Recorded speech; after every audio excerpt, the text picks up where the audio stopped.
Well, the Madlanga Commission enters day 60 today. IPID Assistant Director Thulani Magagula is on the stand this morning. And for more on what happened yesterday and what's expected today, let's get an update from SABC News reporter Canny Maphanga.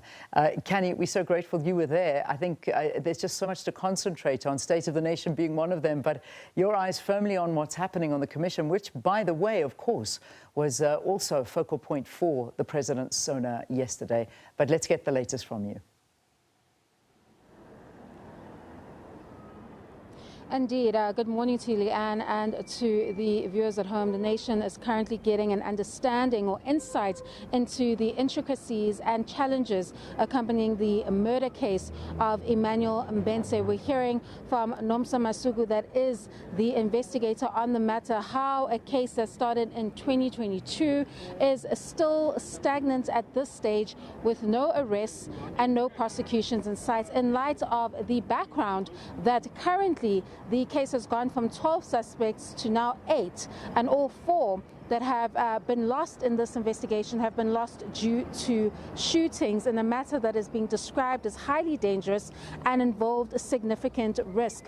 We're now hearing about the challenges that Nomsa Masuku had faced in the Emmanuel Mbense murder case, which seek to reject this claim that IPID deliberately, allegedly sabotaged this investigation because it implicated Julius Mkhwanazi and other EMPD officials. It seems that the matter is far more layered than what South Africans might think. This is a case that where you see a watchdog such as IPID having to take over this particular investigation. However, from the onset, you see that there are challenges that will impact the success of the investigation. For example, the case was responded to by the South African Police Services, but here you are seeing yet another instance where IPID has to investigate a matter that directly implicates law enforcement officials, and they're the ones responding to the scene. So that directly impacts the independence and success of that particular case, as articulated by her senior, Gifela Kai, the day before.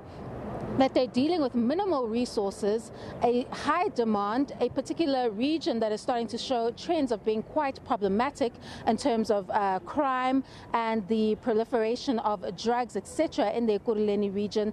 And they now have to investigate this matter with significant challenges surrounding those investigators that do so with quite minimal resources. So that case started off as an inquest. Of course, when IPID got onto the matter, it became a murder case, and throughout the years, as they tried to secure those warning statements or secure the statements of Witness D, the late Witness D, known as Marius van der Merwe, it became quite challenging, because whenever they would advance on those particular statements, they would see that a risk would emerge. And Masuku has explained that she would have to abandon the case at times just to let the tensions die down and then reignite the case again. So that is how you're seeing it 4 years on without any movement. But we'll continue to speak about this in the next hour regarding the positive matches and successes that this case has made, despite the fact that they've lost 4 of those 12 suspects. It's over to you in studio.